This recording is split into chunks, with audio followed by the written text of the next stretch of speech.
శ్రీమాత్రే నమ. జయ గురు దత్తాత్రేయ నమ. ఈ వీడియోలో మనం కర్కాటక రాశి వారికి జనవరి 19వ తారీఖు నుంచి 25వ తారీఖు మధ్యలో జరగబోయే వార ఫలాలు తెలుసుకుందాం. కర్కాటక రాశి వారికి ఈ వార ప్రారంభంలో అంటే మనకి 19, 20 తారీఖులో కుజుడు రాశి అందే సంచరిస్తూ 21వ తారీఖు నుంచి వ్యయస్థానమైనటువంటి మిథున రాశిలోకి మనకి వ్యయస్థానంలోకి వెళ్ళడం జరుగుతూ ఉంది.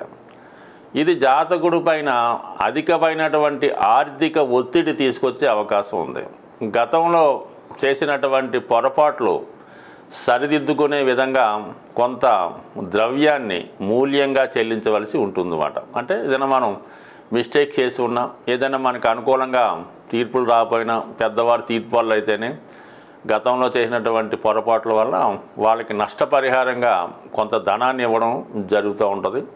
అలాగే వ్యక్తిగతంగా వృత్తిపరంగా కూడా మీరు కొన్ని ఇబ్బందులు ఎదుర్కోవడం జరుగుతూ ఉంటుంది. తప్పనిసరి పరిస్థితుల్లో మీ యొక్క వ్యాపార అభివృద్ధికి కొంత ధనాన్ని కూడా పెట్టుబడడం, దాన్ని ఎక్కువగా పబ్లిసిటీ చేసుకోవడం కూడా జరిగే అవకాశం ఉంది.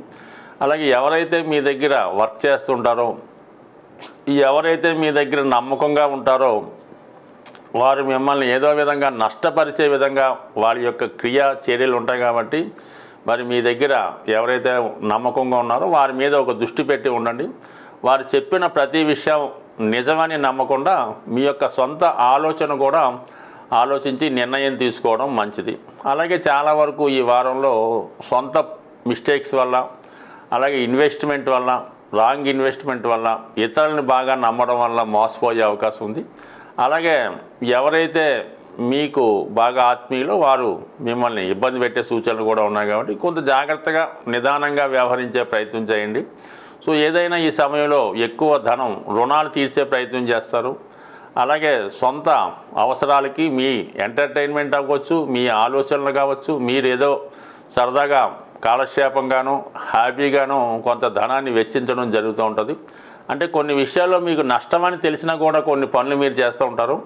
అటువంటి ప్రయత్నం ఈ సమయంలో మరి మీ యొక్క నిర్ణయాలు తెలిసి కూడా కొంత నష్టపోయే సూచనలు ఉన్నాయి. కాబట్టి చాలా వరకు జాగ్రత్త వహించండి. ఇక ధనాధిపతిగా ఉన్నటువంటి రవి సప్తమ స్థాన సంచారం వల్ల ముఖ్యంగా ఈ వారంలో మీ జీవిత భాగస్వామి యొక్క హోదా పెరిగే అవకాశం ఉన్నది. వాళ్ళకి వృత్తిపరంగా ప్రమోషన్ రావడం కానీ, వృత్తిపరంగా చాలా బిజీగా ఉండడం జరుగుతూ ఉంటుంది. బట్ ఈ కారణం వల్ల అయితే భార్యాభర్తల మధ్య ఒక విధమైన గ్యాప్ కొద్ది రోజుల పాటు వచ్చే అవకాశం ఉంది. చాలా సందర్భాల్లో మీ యొక్క అభిప్రాయాన్ని మీ భర్త గారు ఏకీభవించకపోవడం, వారి యొక్క అభిప్రాయాన్ని మీరు ఏకీభవించడం జరిగే అవకాశం ఉంది. కాబట్టి కొంతకాలం పాటు సర్దు పెట్టుకోవడం మంచిది. అనుమానాలకి అపోహలకి తావు లేకుండా పరస్పరం వృత్తిలో ఉన్నటువంటి పరిస్థితులను అర్థం చేసుకుంటే చాలా వరకు ఈ వివాహ జీవితంలో సమస్యలు రాకుండా ఉండే అవకాశం ఉంది. అలాగే మరి బుధుని యొక్క స్థితి 6వ స్థానంలో ఉండడం కూడా చాలా వరకు ఈ వారంలో మీకు కొద్దిపాటి అనారోగ్య సమస్యలు రావడం కానీ, లేదా మీ కుటుంబంలో ఎవరైనా అనారోగ్యంతో ఉంటే వారికి మీరు సేవలు అందించవలసిన కార్యక్రమం కూడా చాలా వరకు ఈ వారం ఎక్కువ సర్వీస్గా చేసే అవకాశం ఉంది. ఇక చాలా కాలంగా వేధిస్తున్నటువంటి అష్టమ శని ప్రభావంతో పాటు మరి ప్రస్తుతం శుక్రుడు కూడా అష్టమ స్థానంలోకి రావడం వల్ల ముఖ్యంగా తల్లితరు బంధువుల నుంచి, అక్క చెల్లెళ్ళు, అత్తగారు మొత్తం మీద స్త్రీల దగ్గర నుంచి విరోధం ఎదుర్కొనే అవకాశం ఉంది. కొన్ని అపనిందలు, అపవాదులు మీకు మీ యొక్క కుటుంబం నుంచి మీకు ఎదురయ్యే అవకాశం ఉంది. అలాగే ధన విషయంలో కూడా మీరు ఎంతో ధనం మనకి వస్తుంది అనుకున్నది తిరిగి రివర్స్ అయ్యి మీరే ధనాన్ని ఖర్చు పెట్టవలసి ఉంటుంది. ఏదైనా స్త్రీల విషయంలో వాళ్ళతో విరోధం పెట్టుకోగా ఉండండి. ముఖ్యంగా కుటుంబంలో ఉన్నటువంటి స్త్రీలకి వాళ్ళకి మీరేనా ఇవ్వవలసిన ధనం కానీ, ఏదైనా సాంప్రదాయంగా చేస్తున్నటువంటి కార్యక్రమాలు వాయిదా పడకుండా వారికి సంతృప్తిపరంగా పరిచే విధంగా ఉంటే చాలా వరకు అది మీకు అదృష్టంగా మారే అవకాశం ఉంది.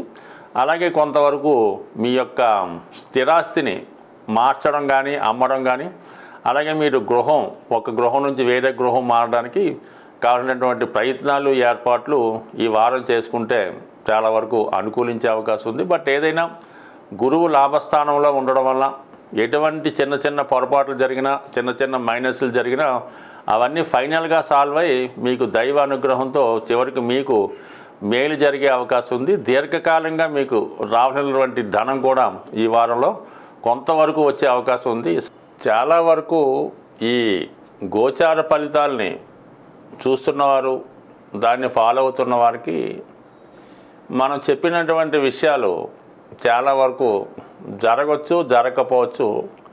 దానికి కేవలం మీ యొక్క గోచారమే కాకుండా మీ గృహంలో, అంటే మీరు నివసిస్తున్నటువంటి గృహంలో, అది అద్దిల్లైనా సొంత ఇల్లైనా కొన్ని వాస్తుపరమైనటువంటి ఇబ్బందుల వల్ల అయితే అవ్వచ్చు.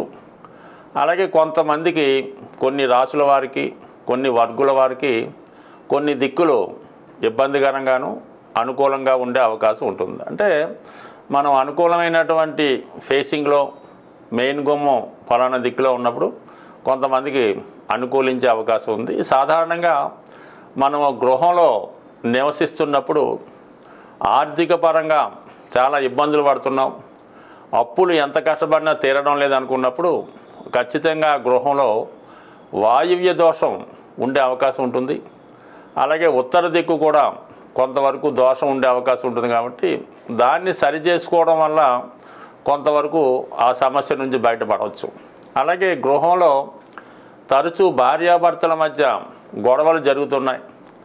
ముఖ్యంగా భర్త, ఆ ఇంటి యజమాని వ్యసనాల పాలై ఏదో ఒక బలహీనతకి, తాగుడో వ్యభిచారం ఇంకోటో చేస్తూ భార్యని ఇబ్బంది పెట్టడం, అలాగే భార్య కూడా ఏదో ఒక అనారోగ్య సమస్య వల్ల వైవాహిక జీవితానికి, అంటే వారి యొక్క సంబంధానికి దూరంగా ఉండడం జరుగుతూ ఉంటుంది. అంటే ఆ గృహంలో ఖచ్చితంగా ఆగ్నేయపరమైనటువంటి దోషం ఉండే అవకాశం ఉంది. అంటే ఆగ్నేయంలో ఏదైనా దోషం కానీ వాటర్ ట్యాంకులో, సెప్టిక్ ట్యాంకులో ఇలాంటివి ఉండడం వల్ల, ఆ వంటింట్లో సరైనటువంటి వెలుతురు లేకపోవడం వల్ల కొన్ని ఇబ్బందులు ఆగ్నేయంలో ఉంటే ఇటువంటి ఇబ్బందులు తరచూ వస్తుంటాయి. ముఖ్యంగా ఆ గృహంలో ఉన్నటువంటి ఆడపిల్లలకి వివాహం వాయిదా పడుతూ ఉంటుంది.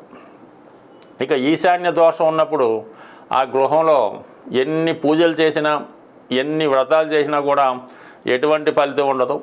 ఆ కుటుంబంలో మగపిల్లలు నిరుద్యోగులుగా ఉంటారు, తండ్రి గారితో విభేదాలు వచ్చే అవకాశం ఉంది. అటువంటప్పుడు ఈశాన్య దోషాన్ని సరి చేసుకోవాల్సి ఉంటుంది. ఇక నైరుతి దోషం ఉన్నప్పుడు తరచూ కోర్టు కేసులు, ఇంట్లో ఏదో ఒక పిల్లలకి యాక్సిడెంట్ అవ్వడమో, పెద్దవారికి యాక్సిడెంట్ అవ్వడమో, ఏదో ఒక అనారోగ్యం రావడం, తరచూ హాస్పిటల్ చుట్టూ తిరగవలసి ఉంటుంది. అటువంటప్పుడు నైరుతి దోషం ఉందని గమనించి దాన్ని సరి చేసుకోవాల్సి ఉంటుంది. అలాగే ఆ కుటుంబంలో వివాహం అయింది, కొత్తగా 5 సంవత్సరాలు 6 సంవత్సరాలు అయినా కూడా వివాహం జరిగినా కూడా సంతానం కలగడం లేదు అన్నప్పుడు కూడా మీకు నైరుతి దోషం ఉండొచ్చు. లేదా నైరుతి వీధిపోటు లాంటివి ఉండడం వల్ల కూడా ఆ వంశం అక్కడితో ఆగిపోయే అవకాశం ఉంది. అలాగే ఈశాన్యం ఎటువంటి ఇబ్బంది ఉన్నా కూడా మరి ఆ వంశం అభివృద్ధి చెందకుండా ఉండే అవకాశం ఉంది. ఎప్పుడన్నా సరే ఒక గృహంలో ఈశాన్య దోషం ఉంటే కంపల్సరీగా నైరుతి దోషం ఉంటుంది.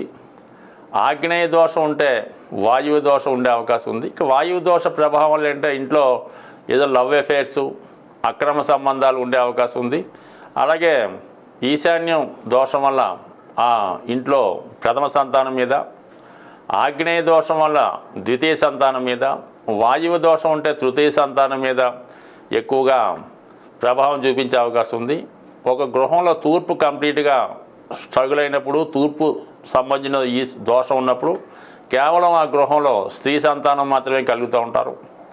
అలాగే ఉత్తర దిక్కు ఏమాత్రం వాస్తుపరంగా ఇబ్బందులు ఉన్నా, టాయిలెట్స్ వంటి ఉన్నా కూడా మరి ఆర్థికపరమైన సమస్యలు, అలాగే ఆ కుటుంబ యజమానురాలకి, స్త్రీకి ఏదో ఒక అనారోగ్య సమస్య, ముఖ్యంగా పిల్లలు నిరుద్యోగులుగా ఉండడం, ధనం సంపాదించకపోవడం, ప్రతి విషయానికి కూడా ఆ కుటుంబ పెద్ద మీద ఆధారపడి ఉండడం, ఏదైనా వాస్తుపరమైనటువంటి దోషాలు చాలా వరకు జాతకుడి మీద ప్రభావం చూపిస్తూ ఉంటాయి.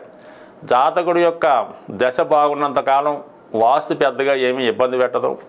ఎప్పుడైతే జాతకంలో చెడు గ్రహాల దశలు కానీ, ఏలినాటి శని మొదలగు లాంటి గోచార ప్రారంభమైనప్పుడు వాస్తు కూడా ప్రభావం చూపడం జరుగుతూ ఉంటుంది. బట్ రెండు కూడా ఏదైనా జీవితం బాగుపడాలి, మనం అన్ని విషయాల్లో అభివృద్ధి చెందాలంటే మీ యొక్క జాతకంతో పాటు కంపల్సరీగా మీరు నివసిస్తున్నటువంటి గృహం యొక్క వాస్తు కూడా సరి చేసుకోవడం వల్ల అటు కుటుంబంలో అందరూ కూడా క్షేమంగా ఉండే అవకాశం ఉంది. ఒకసారి ఇటువంటి ఇబ్బందులు ఉన్నవారు మీకుగా పరిశీలించుకోండి.